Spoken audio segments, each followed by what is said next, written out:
Xi Jinping is a failed governance reformer, despite his 3 volumes of collected works. Why does he govern like he's running out of time? What would a financial crisis or succession challenge mean for the CCP? Dan Rosen is a founding partner and my boss at the Rhodium Group. Jude Blanchette is a fellow at CSIS, the author of the fantastic China's New Red Guards, and co-author of the After Xi report I talked with Richard McGregor on the podcast a few weeks back. We're going to be talking about Jude and Dan's recent pieces, which nicely echo each other, that were published earlier this month in Foreign Affairs. So Dan, why was 1978 to, say, the mid-2000s the easy part for Chinese reform? Oh, okay. Step one to make yourself look great is spend 30 years immiserating and impoverishing your country down to the point where in 1978, Chinese per capita income was about like a quarter of what Nicaragua's was. Profoundly bad things were being done to the economy at that time. And so really, step one, they just had to stop doing the wrong things and let, at first, peasants really make the decisions about, for example, what to plant, what would grow in their part of the country, and not be told by political officials what they should be planting, even if it made no sense for their province. So that was a huge tailwind. There was zero capital deployed anywhere in the country. So any money invested was going to have a high return, basically. The demographic dividend was at its peak. The number of people in the workforce was getting higher and higher relative to the then one-child policy kicking in 1978 as well. Fewer young people, mouths to be fed, unproductive folks in the population structure. So all those things really worked in China's advantage for decades. Jude, fast forward to 2013. Why did Xi feel like he had to govern like he was running out of time? If I can rephrase the question slightly, I would say, why did Xi govern with a sense of urgency, which is distinct from running out of time? I think that's the clear thread, especially in retrospect now. We can see that right out of the gate, starting in 2012 and when he assumed the presidency in 2013, he moved with a speed and aggressiveness which caught many by surprise and really took us 4 or 5 years to figure out the direction. You had some early indications that Xi was moving aggressively in a pro-market reform direction with the third plenum decision, which Dan talks about in his piece. But also on the international stage, you had moves like the creation of AIIB, you had the announcement of the then called the One Belt, One Road initiative. This wasn't clearly at the time an individual who was going to be pushing a much more statist approach. The heart of your question, though, which is why urgency, I think there's a few reasons for this. Number one, and this is now at this point a cliche amongst the China watching community, the Communist Party was not in great shape when Xi Jinping came to power in late 2012. You had a whole host of internal, organizational, disciplinary pathologies that had been accumulating over the previous decade, which by the time Xi came to power felt, if not existential, at least significant cancers in the body party that needed to be removed. And then I think critically it wasn't just about rectifying the party. I think Xi Jinping saw an important moment for China in the international order that needed to be taken advantage of. And this was being provoked by observable changes in the US coming off of the global financial crisis.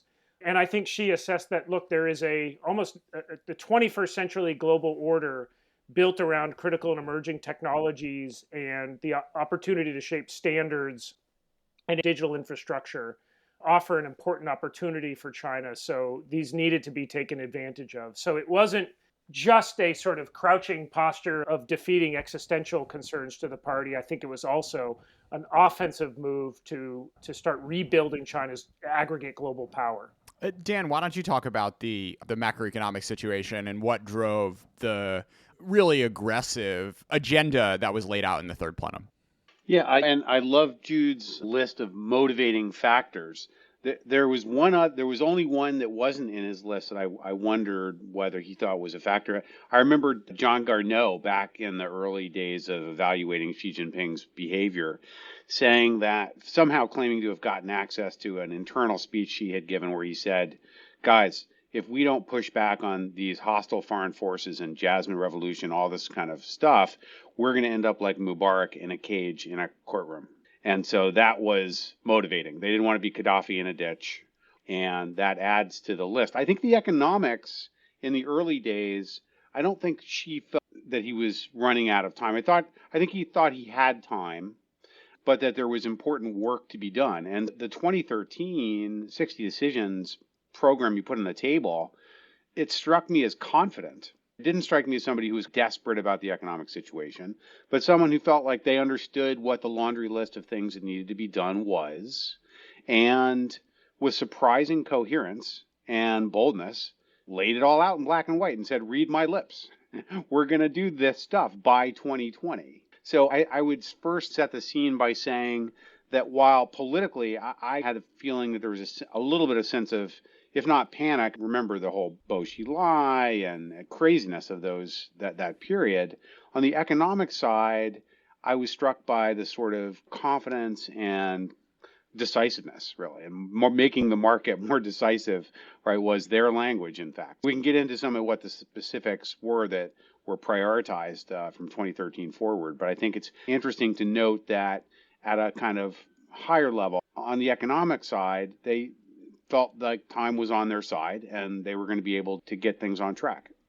Dan, so you argue that, in fact, she is a failed reformer. What were some of the instances where you saw him going 2 steps forward only to fall 2 steps back? Aristotle asked, can you call a man happy before he dies? Because you never know what's going to happen. And so with Xi, maybe it's early days in his tenure, and we've got another 15 or so, who knows? So maybe it's too soon to say he's a failed reformer, just bad first couple innings. I don't know. I'll leave that to Jude to talk about his political lifespan. So many things that were, as I said, clearly laid out in black and white.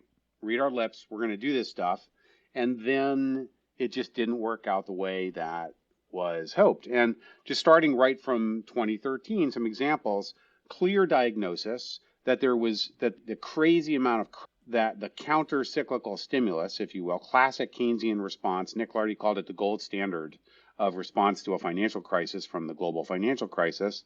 China had been throwing so much credit at the problem from 2009 forward that was continuing to be thrown at the economy in 2013 as he took the full helm. And they understood, he and Liu He, his chosen economic consigliere, understood that had to stop.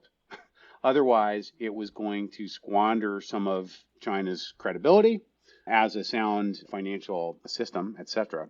And so right from 2013, they set their sights on the risky interbank market, and they instruct the People's Bank, or go with the People's Bank's advice, to start withholding credit from these riskier financial institutions, not the banks themselves, but the non-banks. And they do that starting in May 2013, almost instantly causes short-term interest rates to go from 2% up to as high as 30% in a matter of days. The stock market falls by 10%. They lose their stomach for this fight. They realize they're not entirely prepared to follow through, and they fall back to allowing credit to keep flowing. That's one example. Another example, by early 2014, Luo Jiwei, then head of the finance ministry, is given approval for his proposal to do a broad program of tax reform that would see the introduction of property taxes that would both better fund what government needed to be spending money on, but happily would also de-incentivize overinvestment in property, which to today has really become a very acute problem. They were supposed to get that plan done by 2016. It's 2021 and a half, and it's not even out of the starting gates. Luo Jiwei himself, now retired, flagged that earlier this year as a major problem hanging over China. And third, given Didi in the news, even last week and this week, one of the signature 2013 reforms was to tell the China Securities Regulatory Commission, the CSRC, to stop holding up listing applications and let companies go to IPO. If we're going to tell the banks and the non-banks to stop throwing credit around like there's no tomorrow, then we have to give companies an alternative form of way to raise capital, and that was to be the stock market, which is an attribute of modernism. It's like a comparator for how caught up with the West China is today. And they had 48 IPOs in less than a year and another 28 queued up to go. But along with that came a bubble in the equity market, too much Pollyannish ideas about letting people borrow money on margin at their brokerages, throw it into the stock market, you can never lose. And this created bubble conditions, which again caused the government to panic about the equity market reforms in 2015. And even today, in 2021, the stock market has not reattained 2015 levels. Jude, it seems like the sort of 2 steps forward, 2 steps back framework doesn't necessarily apply as directly to, say, the anti-corruption initiative. Good question. I think when I was just listening to Dan, I was thinking about the importance here of clear definitions of success for measuring sticks. When you get into the political realm, it's difficult. I can almost imagine parallel measuring sticks where I'm finding things on Xi's own terms to be successful, but then when I pull out the national measuring stick, I find them to have set China back in important ways. And so you could take something like pain, which undoubtedly on a certain set of metrics has cleaned up the more overt forms of corruption which were engendering significant amounts of frustration and hostility among the Chinese people. Didn't eradicate it, but certainly cut down on some of the more sort of egregious examples of it. But on the other hand, even by the reckoning of China's own internal discipline watchdog, CCDI, it has led to a number of Gs in the incentive structure for cadres, which then the answer is a Xi Jinping version of more cowbell. You then go out and do another round of discipline inspections, looking for behavior that is trying to, prevent previous disciplinary investigations. And so I think if we're looking at the yardstick, it's more difficult to do in the political realm than the economic realm. But I think there's a parallel story here where in the governance realm that without a doubt, many of Xi's campaigns have moved the needle as he would have wanted them to, especially if you're thinking about the personalization of power. But if you're thinking about the effectiveness and the functioning of China's overall governance system, I think most people who watch this are pretty concerned that the secret sauce on the governance side, matching Dan's story on the economic side over 3 or 4 decades, was a imperfect but a decently aligned incentive structure wherein cadres, yes, they were getting corrupt, but were experimental, were flexible, were open to foreign capital, would take risks. And all of that is, I don't want to say is not gone away, but if you listen carefully, you don't hear that sound as much. Sky's still high, still far away. I don't want to pretend like Xi Jinping is Sauron, but certainly that is something I think we need to be watching for. So I have a mixed diagnosis similar to Dan's on, I think in many ways Xi Jinping is a failed governance reformer, despite his 3 volumes of collected works. One of the follow-on questions that naturally comes from me, like, did Xi fail at reform? And if so, then does that cause a crisis, an economic crisis? And I'd say the party up until mid-Xi years was really most notable for embracing crises. And another word for crises is adjustment, right? It's what happens when the old way of doing something no longer works and you go through a difficult phase change where things that were previously productive no longer are, and it's a mess for a little while as you make the jump to doing things differently. And it was precisely because Deng Xiaoping and many others embraced that and went with it rather than trying to fight against it, that China was able to unleash so much productivity and growth over the past 50 years. The stability fetish is a very new phenomenon. I want to talk about one of the exceptions to the narrative. Environmental reform, I think, is, if we can chalk up anything to decisive Beijing-driven leadership, the changes that you've seen in the past 10 years in pollution around the country are really dramatic. Why did this policy area prove to be the exception to the general rule here? Certainly, I'm not arguing that China under Xi has stopped doing anything right and has been a complete, indeed, even I would admit, Dan, the economic front. It's not as if you had these 6 or 7 pushes on reform and then it stops. I think there's important areas, especially around finding where smart tactical moves to open up sectors to foreign capital. And I think even in what I would call economic macro policy, like supply side structural reform, eradicate overcapacity? No. But do we see, I think, a step down from levels of accumulation and overcapacity that were existing prior to 2015? Debt deleveraging isn't a runaway success story, but I think it's notable to me that I would have expected a massive opening of the credit spigots in response to COVID-19 that I think Beijing was trying to hold the line on. So I think my point being is, I think it's not as if everything is a failure and environment stands out. And then the second point is, absolutely, right? If you look at some of the aggregate PM 2.5 data across the country, important innovations, and indeed, if you just look at where China is targeting a lot of this state cap right now, it's into green tech, which I think, waste aside, is a promising use of capital that's better than a lot of the other ways that they could be using it. But to not fight to give a quick answer here, I think this does get to this interesting idea of where the party is responsive to demands of the people outside of the normal democratic feedback mechanisms we have. I think there's an assumption that the party can just give the middle finger to most Chinese people, and it uses elements of coercion and control as a way of reaching escape velocity from popular demands. But of course, the reality is the party is always balancing those two. And there are few areas that have provoked as much intense and very narrow public frustration than of issues about your health and the ecosystem that sustains it.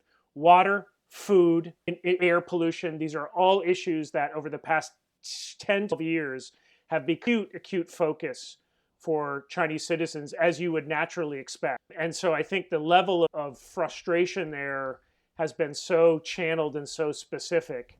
And then final point is also contingent outside of the more structural story here. And I think there's an argument to be made. Not often I pat the US government on the back. If the really ad hoc decision just blasting out PM 2.5 on its then, Weibo and Twitter account, I'm not sure we would have had that same early level of urgency. So there's some contingent factors here as well, in addition to, I think, just it was getting so bad and the awareness was growing, aided by ICT, to where people were now using images of the country. And of course, you had a few of these very pronounced big scandals around infant formula that I think just have to recognize. In addition to corruption, base levels of growth that provide qualitative improvements are necessary.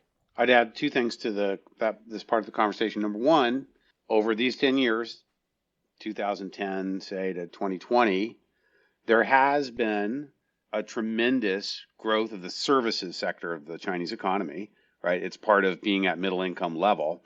And so just thanks to that, environmental impact / over GDP as a ratio is getting less bad, just because the less carbon intensive, pollution intensive parts of an economy are the things that are growing somewhat more at the margin compared to the very industrial growth of the 2000s of the first decade. Just looking at it from the numbers objectively, you can tell a story that says that the marginal environmental nastiness of the Chinese economic system is getting less bad. That is true.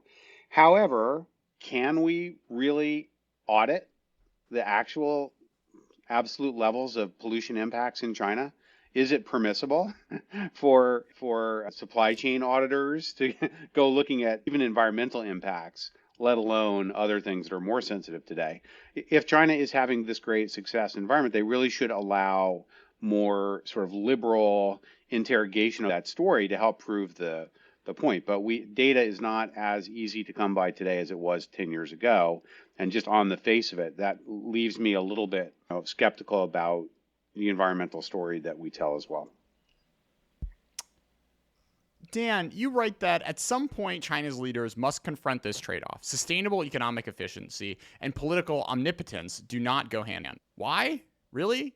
How would a more liberal governance structure had saved the banking system, or some of the sort of financial reforms that you were pointing at earlier, which she had such a hard time over the past 10 years implementing? I guess the simplest answer is that because unproductive choices are recognized and reversed soon. That's just what happens in a non-authoritarian environment. Jordan, a lot of your podcasts focus on, for example, recently DARPA and how should the U.S. government be more productive in how they support innovation and stuff like that. Doesn't it all come down to fail fast? Take lots of chances, but if they're not working out, have some mechanism that causes you to shut down the things that aren't really getting you anywhere, so that those resources can be moved over to something that still has a chance. Those mechanisms don't really exist in more authoritarian system because they require admitting mistakes along the way, accepting that you're fallible, accepting that political authorities are not necessarily particularly good at allocating resources, and that you need some other mechanisms to decide when it's time to pull the plug on the life support system. And it's just not happening. We talk about zombie companies. We talk about the amount of rolled over debt that is evergreen, another term, and that's a problem for productivity and for growth.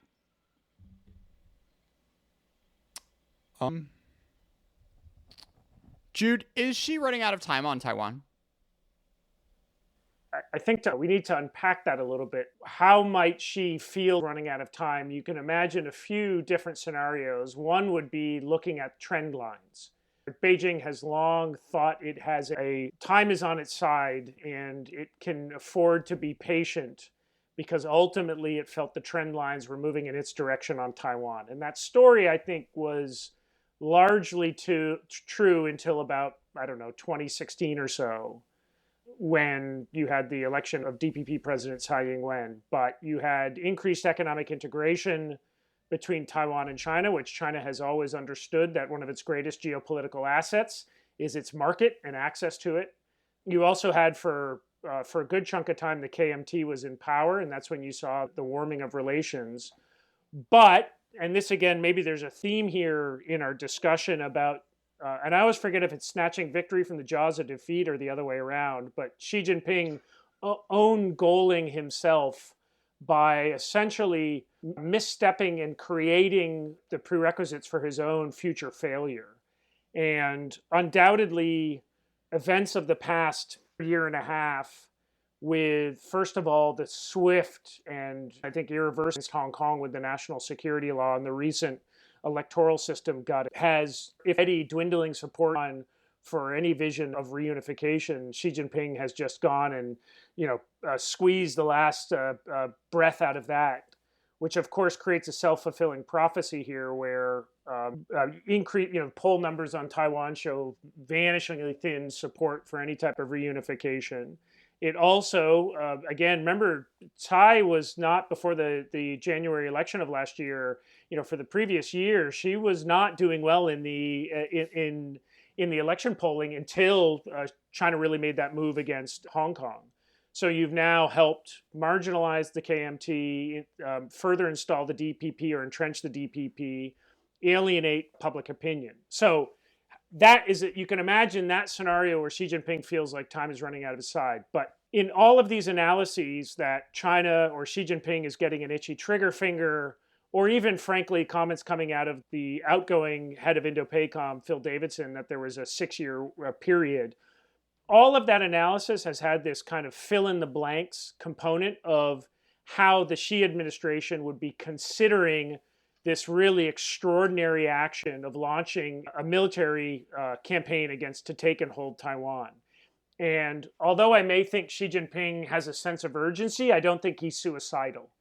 And you'd have to have a full spectrum analysis of how would Xi Jinping be thinking about an invasion against Taiwan relative to all of the other goals that Xi has for China and that Beijing has for China. That include diplomatic goals, economic goals, domestic economic goals. All of that would be at risk if China were going to launch an invasion. And although we call it strategic, I think most military planners in Beijing bake in that the United States would likely have involvement. So I look at all of that, and again, although I think Xi Jinping has a very, very high risk tolerance, a theme here of why he's pulled back from economic reform time and time again, and motivating a lot of his governance reforms is preservation of power for Xi and the Communist Party. I don't think he forgets all of that and launches an invasion 100 miles off his shore. Yeah, no, it's interesting comparing to Donald Rumsfeld passed away recently and thinking about the Pentagon not thinking through what was going to happen in Iraq after Baghdad fell. And if you think that's bad, not doing the second order consequences of invading a country where Japan and the US very well may come on the side of intervene in their favor is a practice order that I don't think she plays in. Can I add to that? I think there's another big difference of kind of go with, look, war planners and political planners, folly is not uncommon when thinking about military adventures from governments. And certainly, I think, as a counter argument, if we're making an argument here that as she becomes more consolidated and ensconced, imagine more and more isolation, poor and poor information getting up into Xi. So miscalculations are certainly going to be possible. And indeed, over time, you would imagine that military adventurism could become a possibility with an isolated Xi Jinping. But what I was going to say is, if I thought you were going that way, I was going to say, it's one thing for the Pentagon to plan a misadventure several thousand miles away in an area where they understand that the repercussions for the homeland are going to be minimal. I think it's quite a different matter when you're 100 miles off your shore. And you would have seen the Pentagon going through a very different exercise if it was thinking about invading Canada. Yeah.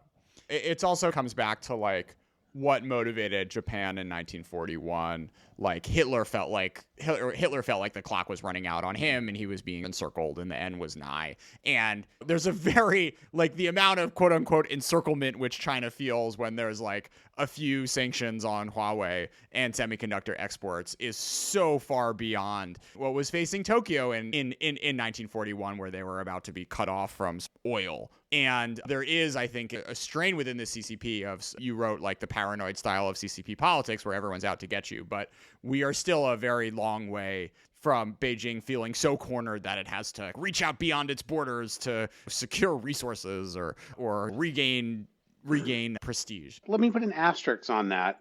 Since 1994, China has been a net crude oil importer, okay, for example. When Deng Xiaoping set out on reform in 77, 78, made those plans, he honestly believed that China was going to be the next Saudi Arabia, because some oil majors had convinced him of that, thanks to the Shengli and Daqing fields and their potential.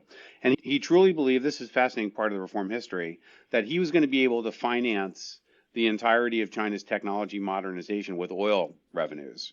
And it didn't work out quite that. It made a big contribution to the national coffers, but by the early 90s even, that had turned a corner and China started to become a net importer. Fast forward to today, other than in brown coal and rare earths and zinc and a few other things, China is net dependent on global sources of supply for virtually every other hard and soft commodity. It is a net calorie importer for food, for feeding itself, more for indirectly for oil seeds and feedstock for pigs and livestock, for cooking oils and all that kind of stuff. And that's never going to change.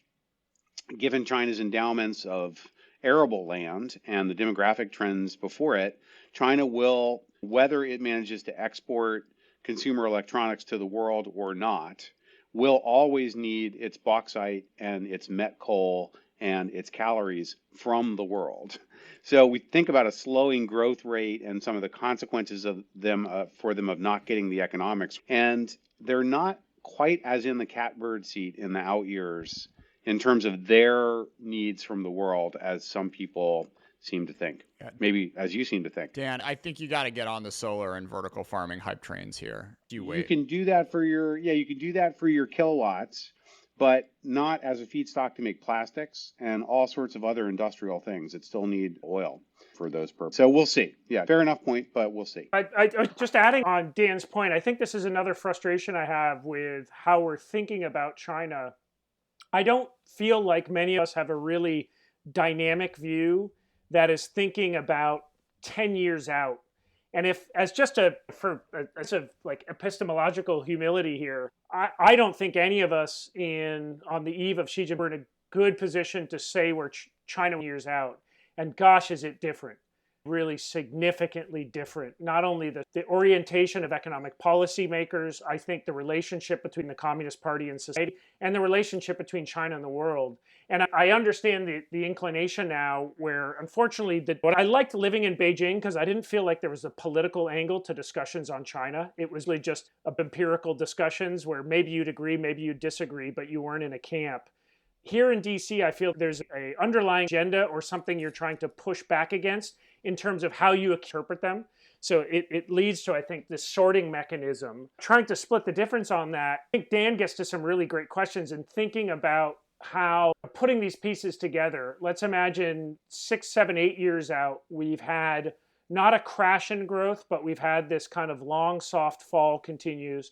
Let's imagine that some of these massive investments in what they're hoping to be TFP, boosting technologies, these don't quite pay the dividend they want. And so they're still in this search for productivity-led, which and a good chunk of scarce state capital on few hits, but more Sputniks, maybe a few Sputniks, but more waste than not. And you now have Xi, who is well into his third, maybe going into his fourth term, who is exhibiting some sort of late-age dictator behaviors, which we've seen again and again. I don't feel so sure that things are just going to be a normal linear trajectory from our mental map of where China has been over the past 4 decades. And while I don't pretend to say it's going to go gallivanting across, it's going to invade Russia to go get their oil, I also think the fairly flat linear trajectory narrative we have of, oh yeah, this last decade will be a little bit like this decade, doesn't fit that reality. And I don't pretend I have the answers, but I think there's a really good, maybe this is a CSIS Rhodium project.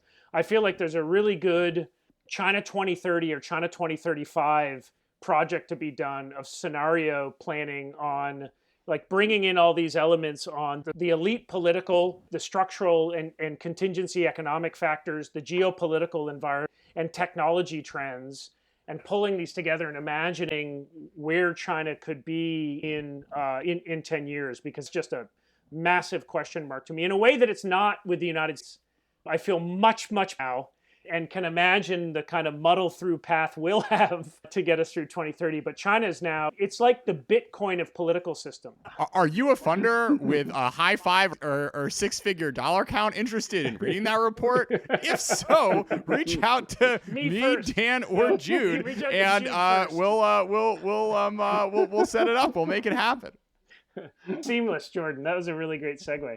I wanted to say, I thought the Sputnik analogy was actually interesting. I've been spending a lot of time reading about space in the past few months, and Sputnik freaked out America, was a big propaganda success, but ultimately, Soviet Union lost the space race.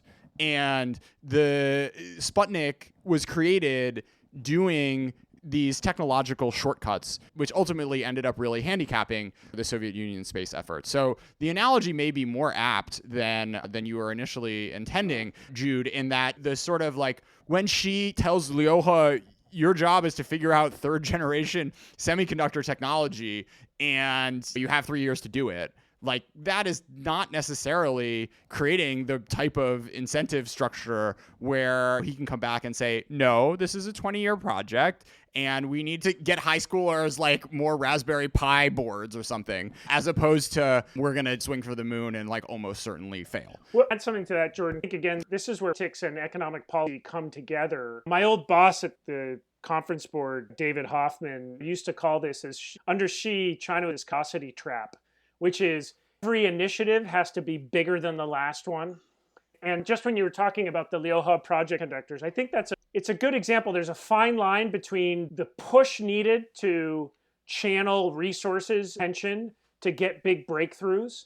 There's a fine line between that and illusional beliefs that you can take a vice premier, who, by the way, already has a lot of things on his plate. His only thing is not being now that semiconductors are, he's managing the economic relationship with the United States. And if you track who travels with Xi Jinping, he's on inspection tours every other day with Xi Jinping to, It is very Trumpian of just, we're going to have this one guy and he's going to be a fixer. And I trust him. He's not literally in the family, but like they've been working together for a long time now. But this is the point. I mean, I guess the point I want to make to try to piggyback on Dan's insights in the piece is what I think is likely going to happen is big push mobilizational and expectations that technology, those are going to be the new fixes instead of the hard institutional reforms that China needs to make. So I think there's going to be lots of issues where Xi is going to say, we need Liu, you're in charge of this.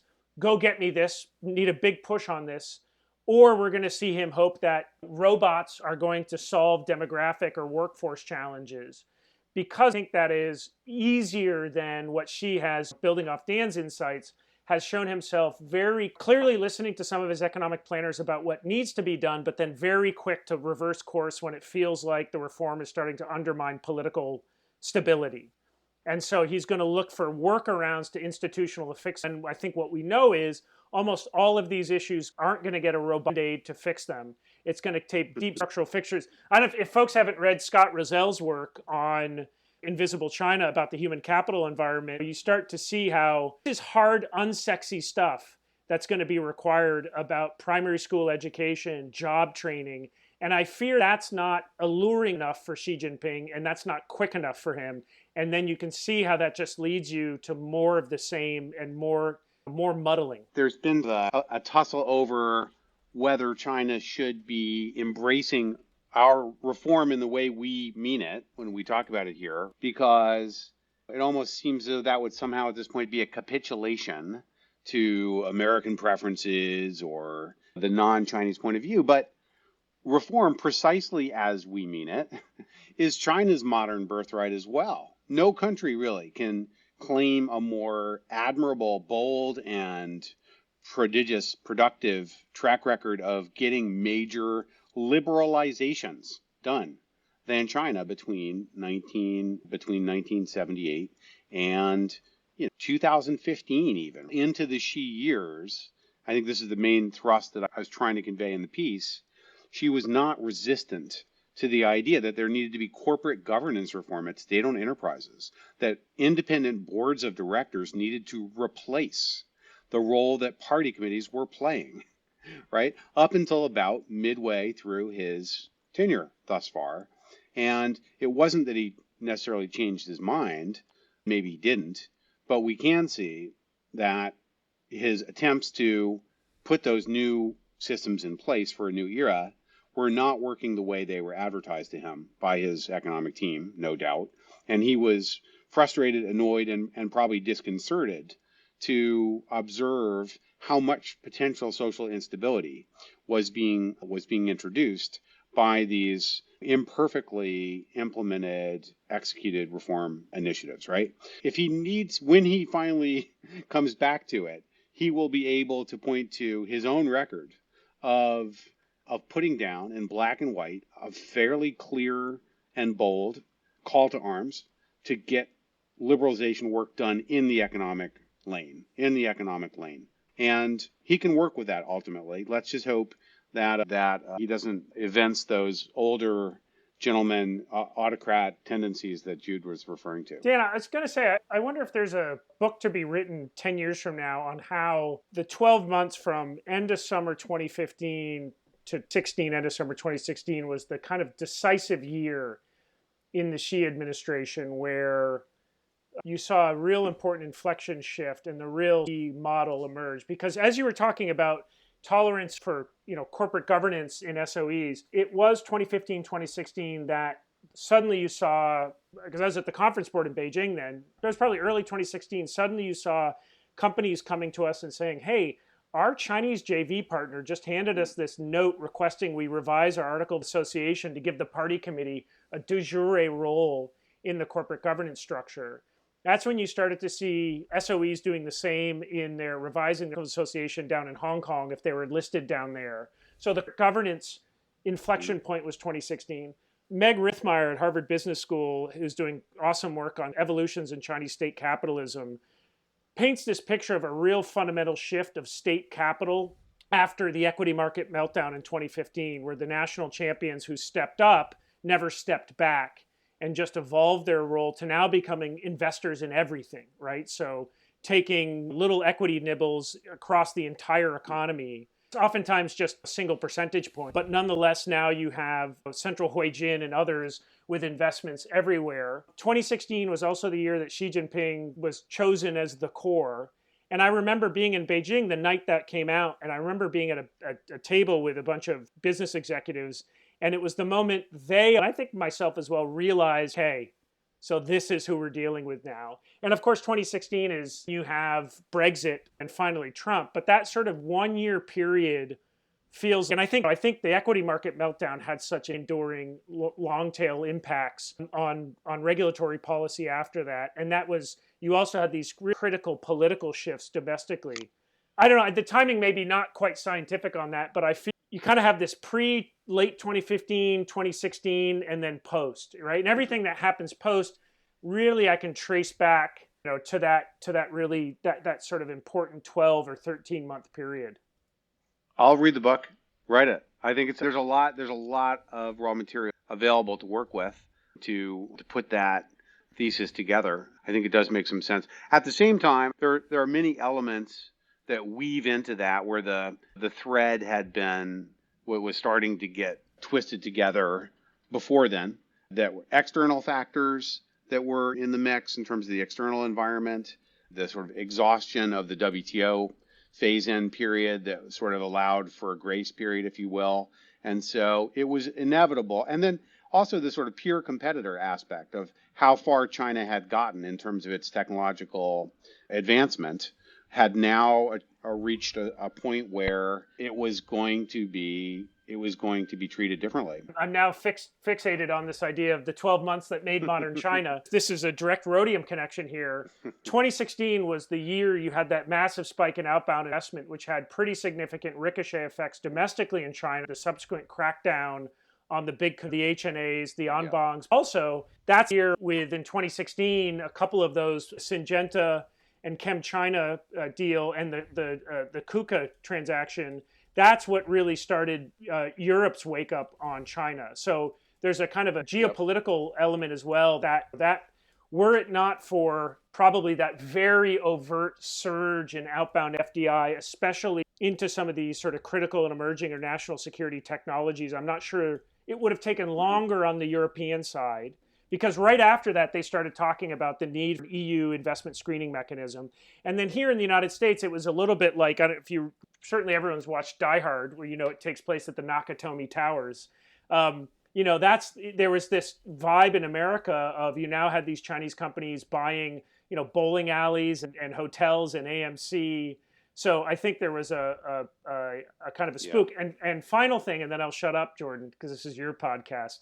That was the year where the China Shock papers came out by Gordon Hanson, 2016, which really galvanized the China discussion here in the United States. It's not my show, it's the listener's show. You guys are what make it happen. We're doing a new segment because I don't really get a lot of iTunes reviews. I'm reading every single new iTunes review. Good content, annoying voice. Interesting guests and good content, but the host's nasally voice is unbearable. 4 stars. The guy gave me 4 stars. I can't really complain. If you say something which does not have racial or ethnic slurs in it and put a review on iTunes, I will read it at the end of the next podcast. Dan and Jude, thanks so much for being a part of China Talk. 让这个世界都看到，这对巨龙的锻造，都能办到，都在揭露暗示的背靠。Look at us, made, wanna let you， 多少早，这个世界都看到，这对巨龙的锻造，都能办到，都在揭露暗示的背靠。Look at us, made, wanna let you， 喂，去创造。各领域不断的创造，百年的历史才刚刚破晓。要有谁能做到？Let's go， 这只是开始。Let's go， 远的路还要走。Let's go，Let's go，Let's go，Let's go。要面照亮像黑色的眼睛，亚洲的威力。新时代乘风化的自信，民族的复兴。5000年的蜕变，通往新的隧道，万千同胞勇气塑造，面对风暴，信念不倒，百年恰好我们烽火正茂。这意义包含了历史的记忆。这脚下的土地是我们教育故迹，自古开天辟地，中国文化无可比拟，这个世界都看到，这对巨龙的锻造，都能办到，都在揭露暗示的背靠。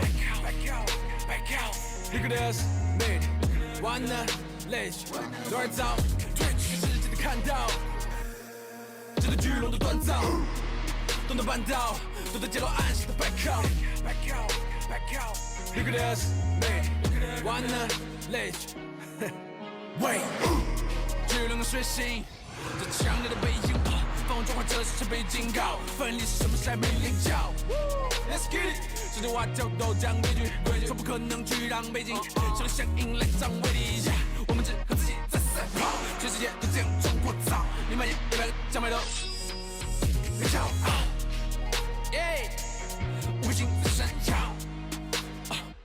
不出镜让这个世界都看到，这对巨龙的锻造，东南半岛都在街头安心的背靠，liberalization，完了。多少早退去世界的看到，这对巨龙的锻造，东南半岛都在街头安心的背靠，liberalization，完了累，喂。